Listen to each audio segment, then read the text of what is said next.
Dia nyadar dia bukan pejabat, dia nyadar dia bukan siapa-siapa. Tapi dia, jadi dia tawarannya simpel aja, bagaimana dia memperkuat seni dan budaya melalui pelestarian dan pembinaan. Itu. Dan yang pertama yang dia lakukan koordinasi dengan Benesa-Benesa untuk membangun pembinaan seni yang ada di desa-desa. Haji Sudibyo Bincang.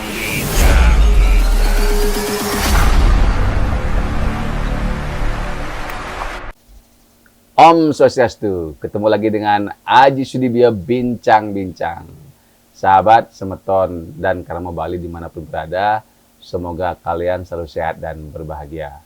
Bersyukur sekali hari ini kita akan ngobrol santai dengan salah satu tokoh masyarakat Gianyar yang kini maju sebagai anggota DPD RI. Beliau adalah Bapak Made Kartosuryo. Aji informasikan sedikit, beliau maju ke DPD dengan nomor urut 10 Pak Made ini.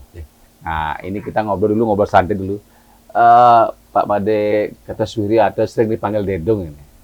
Nah, kira-kira apa yang memotivasi Pak Made Kartosuryo ini maju ke ajang DPD? Karena latar belakang Pak Dedong ini kan bukan dari garis keturunan bangsawan politik lah, tetapi dari masyarakat biasa untuk membandingkan diri untuk maju. Apa yang mau bersih Pak Made seperti itu? Iya, semua ini. Terima kasih atas waktu ini. Jadi sebenarnya simpel aja nih, kita selaku masyarakat kan sesuai dengan undang-undang nih kan kita berkewajiban memilih dan dipilih. Jadi satu, saya taat hukum, taat undang-undang, itu yang pertama saya ingin jalankan. Yang kedua, ada sebenarnya beberapa hal kenapa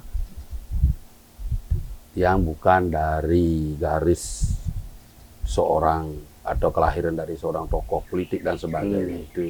Itu ada sebenarnya. Yang paling penting itu adalah ini ada beberapa hal yang tidak tersampaikan selama ini. Ya khususnya tentang kehidupan di Bali, ya khususnya lagi di bidang seni dan budaya, di mana banyak sekali, bukan banyak sekali, mungkin kita sudah melupakan perannya seni dan budaya, adat, istiadat, kaitan dengan pariwisata atau kehidupan di Bali. Itu kita, mungkin saya salah satu sebagai pelaku pariwisata yang pernah bekerja di pariwisata, merasa miris melihatnya sekarang karena kita melupakan. Apa yang kita lupakan? Jadi kita harus flashback ke belakang dulu sedikit gitu. Sebelum Bali ini menjadi terkenal menjadi daerah pariwisata yang sangat terkenal di dunia, bahkan lebih terkenal dari Indonesia. Ya, lebih terkenal kan? Aji tahu sendiri kan. Jadi yang mengenalkan itu siapa? Jadi yang mengenalkan itu, kalau yang tidak salah ya, itu kan dari para seniman kita, dari para pelaku seni kita. Jadi mereka mengenalkan lewat medianya mereka. Lewat medianya apa? Karyanya. Terus ada mereka diundang ke luar negeri untuk mengajarkan tari, ada mengajarkan menggambal dan sebagainya. Itu kan hal penting yang mereka lakukan, cikal bakalnya terkenalnya Bali niki. Jadi dari sana pelan-pelan Bali akhirnya terkenal. Dan setelah Bali itu terkenal, apa yang terjadi? Kita sibuk karena banyaknya para tamu yang datang. Ya kita karena kesibuk kita melupakan jasanya mereka. Jadi itulah salah satu motivasi yang maju untuk mencoba menyuarakan apa yang selama ini dilupakan, ingin yang suarakan kembali. Artinya Dedong itu melihat sebagai sebuah keresahan. Ya, keresahan bahwa belum optimalnya mungkin sebuah penghargaan atau mungkin perhatian dari pihak terkait terhadap mungkin kita sebagai orang Bali juga kepada leluhur kita yang mungkin telah berjasa waktu itu pada saat bagaimana memperkenalkan Bali itu juga dalam bentuk karyanya. Seperti apa Dedong melihat itu? Ya, itu salah satunya memang keresahan ya. Jadi buat karya-karyanya itu yang harus kita hormati, yang harus kita apresiasi. Dan juga yang terpenting ini kan bukan karyanya ya. Yang terpenting pelakunya. Karena di dalam karya itu kan ada pelaku. Karena kita selaku masyarakat lebih cenderung mengapresiasi karya, bukan pelakunya. Beda dengan kalau kita bicara dengan seniman lukisan, seniman patung itu beda. Kalau seniman patung dan lukisan itu ada karya yang dijual. Ya. Karya seni yang bisa menghasilkan. Kalau kerawitan, kalau tari, ketika mereka sudah tua tidak bisa lagi berkreativitas karena usia, karena mungkin keadaan sakit, kan tidak ada yang bisa dijual. Nah, melihat keresahan-keresahan itu, kira-kira Dedong nanti membawa ini ke pusat ini seperti apa kira-kira? Ini karena yang baca dari kapasitasnya DPD ini kan mungkin kecil ya, tidak sama dengan DPR RI gitu loh. Jadi mungkin yang dia akan bawa adalah bagaimana pusat itu mengetahui dan tahu bahwa di Bali itu pariwisata itu terkenal dari pelaku seni. Jadi bagaimana nanti pihak pusat berkoordinasi dengan pihak Provinsi Bali atau kabupaten untuk bisa memberikan kebijakan khusus dalam hal membantu, terutama seniman-seniman tua yang tidak masih berjalan kreativitasnya karena ya usia dan sakit itu. Jadi kita harus bisa mengapresiasi, memberi bantuan-bantuan kecil lah untuk memotivasi mereka bahwa apa yang mereka telah lakukan, apa yang mereka telah berikan terhadap Bali ini bisa dihargai. Bisa diberikan apresiasi kecil untuk memotivasi mereka hidup lebih lama lagi. Artinya Dedong ingin ikut bersama DPR mungkin di sana di pusat untuk memperjuangkan adanya seperti anggaran kepada para seniman, mungkin penambahan anggaran kepada pemerintah sehingga bisa juga dialokasikan untuk bagaimana membangun seni budaya termasuk para pelakunya, begitu. Ya betul. Nah cuma sebelumnya niki kan perlu ada satu hal yang perlu kita pahami, karena selama niki kita beberapa kali turun ke lapangan, turun beberapa daerah ditanya untuk informasi data tentang jumlah seniman yang ada di masing-masing kabupaten itu tidak ada. Oh, berarti lemah sekali database tentang itu. Ya, sangat-sangat lemah sekali. Jadi, ketika tidak ada data, ini bagaimana kita memberikan konsep, memberikan program. Makanya ke depannya nih, kita berharap, lewat penyampaian ini kita berharap bahwa tiap-tiap kabupaten, kalau bisa, wajib membangun pusat pelestarian hasil karya seni, dan juga dijadikan pusat informasi data seniman yang ada di masing-masing kabupaten. Artinya di masing-masing kabupaten dibangun itu. Harus dibangun. Jadi itu kita jadikan pusat. Pusat pelestarian hasil karya. Jadi pusat pelestarian hasil karya itu maksud kita seperti ini. Contoh kecil aja ini. Kalau ada seniman patung, seniman lukis, dan seniman tari, apa yang bisa kita dokumentasikan, kita taruh di sana. Kalau seniman patung mungkin ya hasil karya yang kita ambil satu yang terbaik, tapi tentunya harus melalui kurator dong. Mengkurasi, inilah ya kita taruh di tempat pelestarian itu, karena ini akan menjadi contoh dan senimannya ini akan masuk database-nya langsung. Jadi kalau seniman topeng kita ambil topengnya satu, kita taruh di sana sebagai percontohan.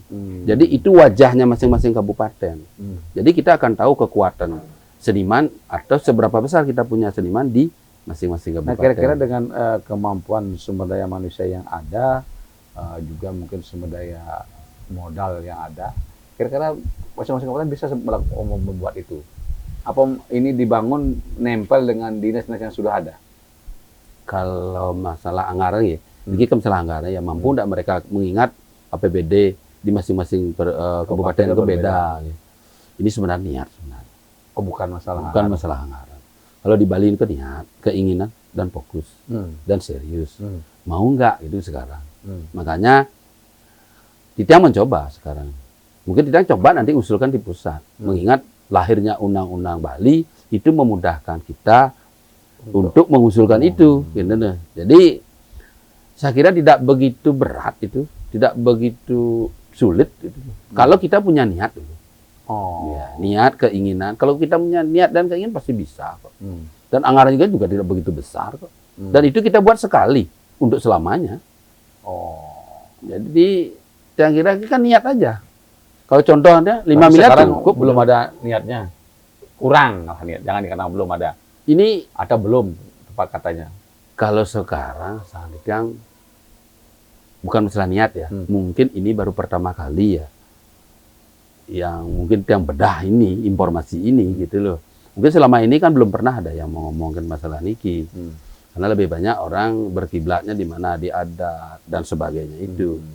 Kalau tiang niko lebih cenderung ke yang dalam lagi, gitu. Nah yang seperti yang tiang sampaikan tadi itu, ini kita tidak menyalahkan siapa-siapa, karena semua butuh proses, gitu loh. Nah mudah-mudahan dari jalur ini kita mencoba menyampaikan bahwa di Bali ini apa yang dibutuhkan, gitu. Karena Nah, kita kalau Didong sudah ngomongin di Bali ini apa yang dibutuhkan, menurut Didong ini apa yang sebenarnya dibutuhkan oleh Bali? Termasuk dalamnya mungkin pelaku-pelaku sendiri apa yang dibutuhkan oleh mereka? kalau di Bali nih kebetulan kita punya pengalaman di lapangan selama 30 tahun, banyak hal semua. Ini kan complicated sebenarnya. Pertama, Bali tidak perlu kita promosikan lagi dalam dunia pariwisata. Tidak perlu. Bali perlunya apa? Dijaga. Kalau kita, dan ada orang melestarikan, tapi ketika kita bicara pelestarian, bagaimana kalau tidak ada pembinaan? Ya. Makanya Bali ini yang dibutuhkan apa? Dijaga. Kedua, pelestarian. Pelestarian apa? Adat budayanya. Melalui apa? Sumber daya manusianya. Melalui apa? Melalui pembinaan seni yang ada di masing-masing desa atau masing-masing banjar. Itu salah satu dari bentuk penguatan mental, mengedukasi mereka dalam hal apa? Budaya. Karena budaya ini kan tidak mudah diomongkan, tapi sangat sulit untuk dijalankan. Ketika kita tidak tahu. Jadi dia banyak hal yang lihat. Kalau masalah ekonomi Bali, sebenarnya kalau kita mau pelan-pelan ya, menurut pikiran tiang ya, simpel aja sebenarnya. Kembalikan peningkatan sumber daya alam oleh sumber daya manusia. Ya. Nah, kalau kita bicara masalah Bali itu kan terkait dengan karakter yang berlandaskan adat dan budaya itu. Nah, kira-kira bagaimana Didong melihat ini dalam perspektif itu? Kira-kira kita ini karakter kita sebagai orang Bali termasuk dalamnya bagaimana menghargai karya seni dan mungkin pelaku seni itu seperti apa Didong melihatnya? Jadi kalau masalah karakter Bali ya sekarang ya, dengan kemajuan teknologi, dengan banyaknya kunjungan wisata ke Bali, ini menggerus karakter orang Bali yang sebenarnya. Yang dulu mungkin ya dibilang apa ya, familiar family, gitu deh. Mungkin agak tergeser dari mungkin tuntutan kehidupan yang begitu tinggi sekarang di era globalisasi ini.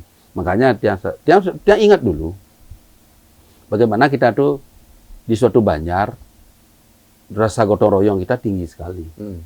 Ketika kita diikat oleh apa? Kegiatan.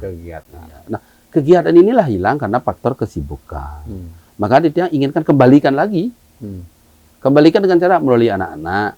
Kita coba memberikan pelatihan-pelatihan nari atau apa kayak keinginan mereka di masing-masing bebanjar. Itu apa? Menyatukan rasa mereka berkeluarga di dalam di suatu banjar. Itu sebenarnya karakter ya orang Bali, di mana mereka akan nyadar inilah saudara saya. Itu yang harus kita bangun ulang lagi. Perlu didata lagi. Perlu didata lagi, perlu dikuatkan lagi. Kalau masalah undang-undang atau awik-awik, yang kira bukan itu akal permasalahannya.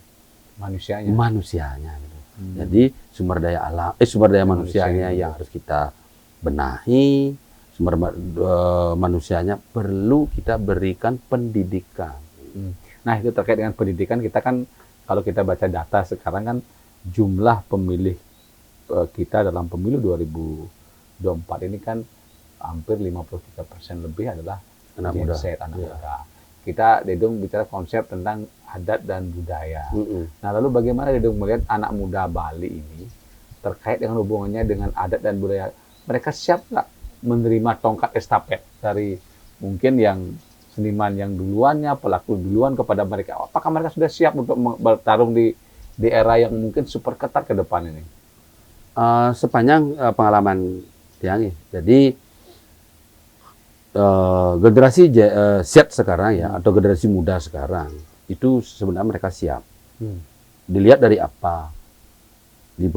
Kembalinya diadakannya apa? Lomba-lomba, di bidang seni, itu kan sangat mengangkat budaya kita. Dari berbagai macam lomba sekarang diadakan, seperti lomba barong, baris, dan sebagainya itu. Nah itu suatu kesiapan mereka menyongsong di era digitalisasi yang akan makin ketat. Jadi mereka sudah menyiapkan diri untuk pertama kan penguatan mental dulu. Melalui apa? Nah ini dari seni dan budaya. Jadi ketika ada lomba-lomba itu perlunya di bawah itu pasti ada pelatihan. Karena orang berlomba pasti berlatih dulu, gitu konsepnya gitu. Artinya apa? Mereka pasti berlatih dulu, menyiapkan mental sebelum bertarung atau berlomba.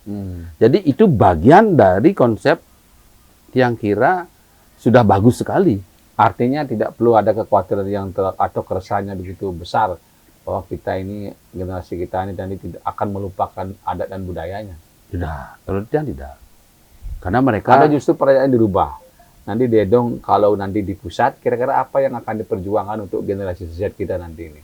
Nah, dalam hal itu, mungkin itu yang perlu mungkin kita kupas ya. Ya. Kalau Tiang sih simpel aja ya. Kalau anak-anak muda sekarang Tiang lihat, mereka tuh suka inovasi, kreativitas, dan kreativitasnya mereka tuh kadang-kadang tanpa batas. Kedepannya ini kita ingin anak-anak muda itu sebagai pelopor. Sebagai garda terdepan dalam hal pelestarian seni dan budaya. Contoh, dia ingin membuka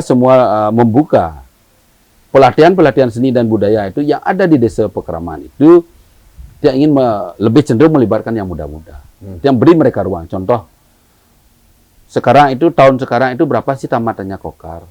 Sekarang itu berapa sih tamatannya Isi? Kadang-kadang mereka kan bingung mau kemana. Nah, inilah ruang yang kita bagi, ruang yang kita kasih ke mereka untuk membagi kemampuannya mereka. Karena apa? Mereka pada akhirnya akan kembali juga ke masyarakat. Nah, sebelum mereka kembali betul ke masyarakat untuk mengabdi di masyarakat, jadi kita coba kasih ruang mereka. Dibuka keran-kerannya itu. Itu buka keran-kerannya dengan cara bagaimana? Satu, kerjasama dengan pemerintah kabupaten, kabupaten kerjasama dengan kecamatan. Yang terakhir ini yang terpenting, kerjasama dengan desa adat. Karena kenapa dia lebih cenderung ke desa adatnya? Karena adatlah yang menguasai pelemahan dan pewongan yang kaitannya dengan apa yang diberikan atau yang diajarkan. Ini kan kita juga terkait dengan bagaimana kalau kita bicara masalah materi atau hasil yang didapat dari proses menekuni seni ini kan tidak terlalu besar lah artinya untuk. Nah ini cenderung kadang-kadang menjadi pilihan yang keberapa, kalau nggak pilihan hidup, misalnya hobi atau apa itu baru gitu. Nah kira-kira Dedong ingin, apakah Dedong punya pemikiran bagaimana ini menjadi sebuah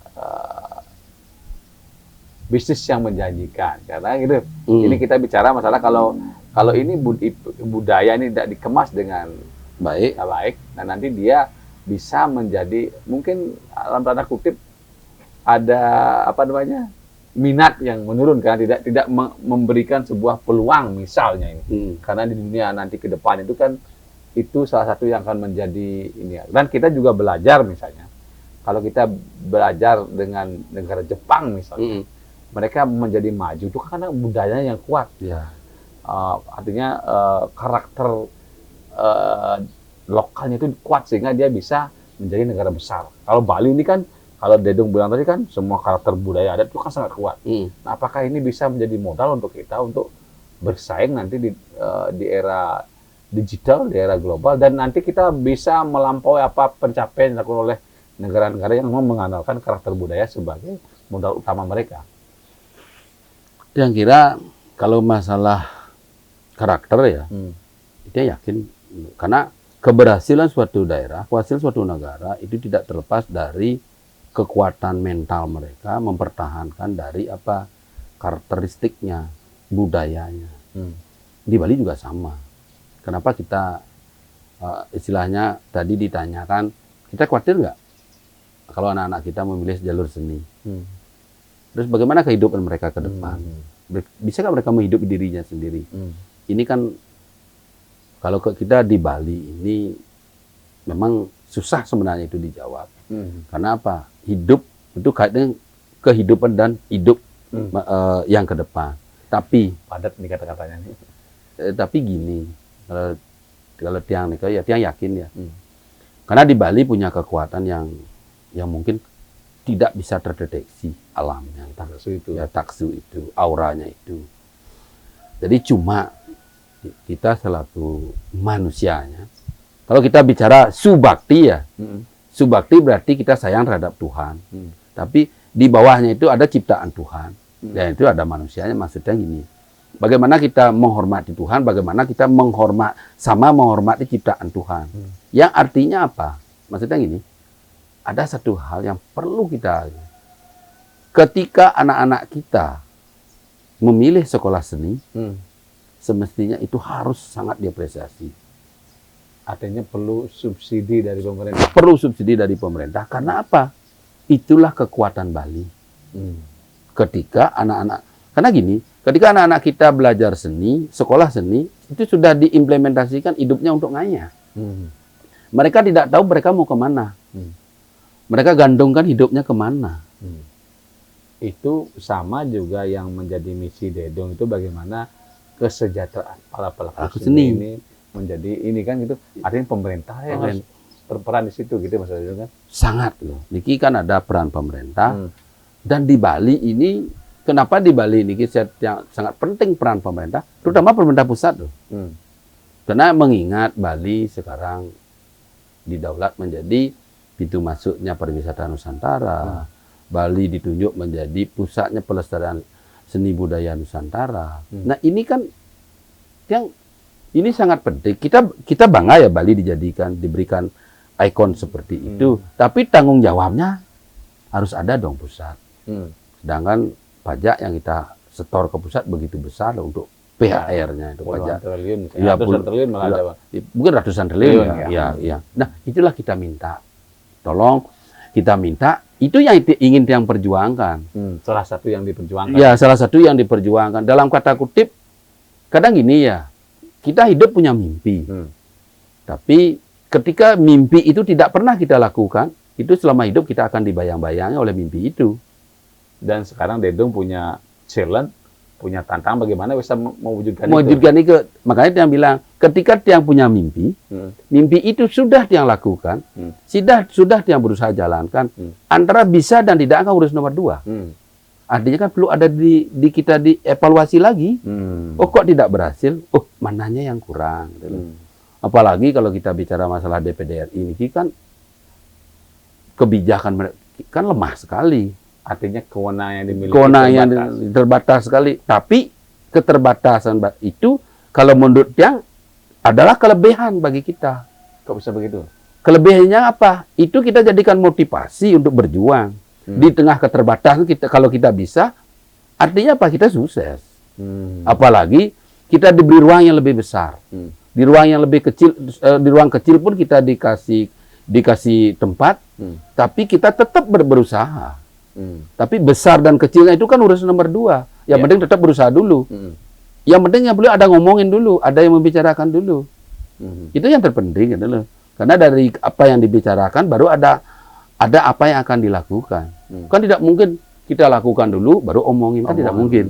Lebih baik lakukan dulu. Setelah itu baru diomongin. Setelah itu baru diomongin. Bila dulu tidak diomongin supaya bilang tidak ikhlas. Ya. Karena dia ada pengalaman sedikit yang cerita dikit ya.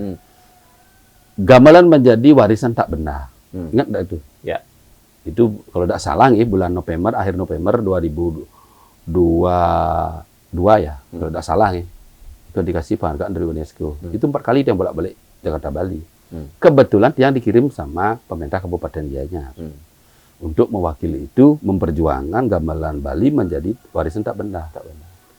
Dia nyadar dia bukan pejabat. Dia nyadar dia bukan siapa-siapa. Tapi dia ada niat dan keinginan untuk memperjuangkan itu. Supaya itu aset Bali itu bisa menjadi diakui. Diakui oleh dunia. Astung Karo selama hampir 1 tahun yang berusaha, berjuang, akhirnya bisa. Dan itu diterima oleh Pak Bandem. Dan Pak Bandem sampai bilang terima kasih ke dia. Artinya apa? Sekarang itu kita bicara bukan jabatan. Tapi niat dan keinginan. Gitu loh maksudnya. Ada lagi keyakinan. Dong yakin keyakinan. Itu kan bisa diwujudkan gitu. Kalau dia yakin. Dia yakin bisa dia wujudkan itu. Karena apa? Kalau dia berjalan, kalau tidak ada keyakinan lebih baik dia ngoyo. Lebih baik dia diem. Karena dia punya keyakinan. Karena selama ini hal sulit-sulit sudah banyak yang lakukan. Dan bisa diselesaikan dengan baik. Bisa terrealisasi dengan baik. Contoh, pada waktu COVID itu yang merancang karya pemelepas jagat di Dalepet, mengumpulkan seniman seluruh Bali dengan hitungan waktu 1 bulan 7 hari, itu bisa kita lakukan. Sukses. Itu loh. Terus mengumpulkan seniman-seniman yang ada di Kabupaten Gianyar untuk menjadi satu dalam satu wadah, udah jalan. Terus merubah ikon HUT Kota Gianyar untuk menjadi karakter Gianyar sudah berjalan. Terus merubah atau menambah penghargaan bagi seniman yang dulunya di atas 50 tahun yang namanya Wija Kusuma dan di bawahnya 50 tahun harus dapat penghargaan. Dia usulkan untuk Madya Wija Kusuma sudah berjalan. Artinya itu yang Tiang coba lakukan. Orang bilang sulit. Tapi kalau Tiang harus Tiang jalan dulu. Karena Dedong punya niat yang baik, didukung oleh keyakinan yang juga mantap kan, bisa terrealisasi. Nah sekarang kan Dedong sukses di sana. Sekarang maju menjadi anggota DPD, tentu harus sukses meyakinkan hati masyarakat ini. Kira-kira apa yang Dedong lakukan sehingga rakyat ini benar-benar yakin nanti tanggal 14 Februari menjatuhkan pilihan kepada Dedong sebagai satu calon wakil rakyat di DPD RI. Nah kira-kira apa yang Dedong lakukan tentang itu? Kalau meyakinkan masyarakat, jadi begini ya. Dia mungkin tidak pintar meyakinkan masyarakat ya. Karena moto dia pengabdian ya. Moto dia ngayah ya. Jadi moto dia biar hidup ini berharga buat keluarga dan masyarakat. Itu moto dia. Jadi dia hanya ingin masyarakat cerdas untuk sebelum menentukan pilihan tentunya ada memilah dulu. Biarkan masyarakat kalayak banyak yang memilah. Dari sekian calon yang ada, semua orang-orang hebat. Dan saya, Tiang sendiri merasa bersyukur bisa mendampingi orang-orang hebat yang ada di Bali. Untuk menjadi bagian yang dipilih sekarang. Oleh masyarakat Bali. Karena sebelumnya Tiang kan selalu ditempatkan sebagai masyarakat untuk memilih. Nah sekarang saya ditempatkan untuk dipilih. Nah itu aja bedanya sekarang. Nah di sini, tawaran yang Tiang berikan itu, mungkin masyarakat sudah tahu. Yang tidak tahu ya silakan scroll di FB, di medsosnya Tiang. Jadi Tiang tawarannya simpel aja, bagaimana Tiang memperkuat seni dan budaya melalui pelestarian dan pembinaan. Itu. Dan Tiang yakin masyarakat Bali cerdas. Mereka sudah pintar, sudah cerdas, sudah tahu siapa yang benar-benar. Ya, siapa yang benar-benar akan mewakili mereka dari karakter mana. Karena di sini bukan bicara naping ya. Kan mungkin orang bicara elektabilitas ya. Tapi elektabilitas yang kita punya tidak cukup dengan itu aja, karena Bali yang dibutuhkan adalah aksi dan eksekusi. Dua itu. Kita boleh banyak bicara, tapi kalau tidak ada eksekusinya apa? Itu kan tidak ada artinya. Sama dengan omong kosong. Makanya Tiang lebih baik Tiang melakukan hal kecil, tapi berdampak besar ke depan. Tapi real. Itu yang Tiang inginkan. Kecil tapi berdampak besar. Daripada Tiang ngomong besar, tidak ada apa-apanya kan, tidak bermanfaat. Kalau ngomong besar tambah menambah masalah kan, sama dengan itu. Tidak ada gunanya. Apalagi dengan kehidupan yang makin complicated ini. Nah kira-kira sekarang, pertanyaan pamungkas ini, jika Dedong terpilih menjadi anggota DPD RI tahun 2024 ini, 100 hari apa yang akan menjadi perjuangan Dedong untuk yang paling urgent bagi Bali ini? Yang pertama yang Tiang lakukan, koordinasi dengan Beneso-Beneso. Untuk membangun pembinaan seni yang ada di desa-desa. Itu yang pertama kali. Yang kedua, tentunya Tiang ucapan terima kasih Tiang kepada penglisir-penglisir Tiang, seniman-seniman tua Tiang. Tiang datang mengucapkan banyak terima kasih atas dukungannya, dan Tiang minta untuk selalu diingatkan dan diberikan arahan biar betul-betul apa yang Tiang lakukan nanti biar bisa bermanfaat bagi para seniman dan masyarakat. Itu aja. Ya. Terima kasih Dedong. Pemirsa, sahabat Karma Bali, Aji Sudibyo Bincang-Bincang dimanapun berada, tadi kita sudah dengar pemaparan dari Imade Kartosuwiryo, calon kita dari Gianyar, yang juga akan mewakili Bali. sangat jelas, tegas, komitmen, visi dan misinya untuk Bali. Intinya jangan terlalu banyak ngomong, tapi buktikan apa yang telah dilakukan. Dan untuk tujuan apa? Beliau jelas dengan tegas mengatakan seluruh hidupnya diabdikan untuk Bali, terutama dalam bidang seni, budaya, dan pariwisata. Sekarang terserah masyarakat mau memilih yang mana, tetapi ini adalah tawaran-tawaran yang mungkin bisa jadikan pelajaran melihat siapa tokoh yang layak kita pilih di tahun 2024. Demikian dulu dari Aji Sinap untuk Pramesanti. Om Santi, Santi, Santi, Om. Haji Sudibyo Bincang.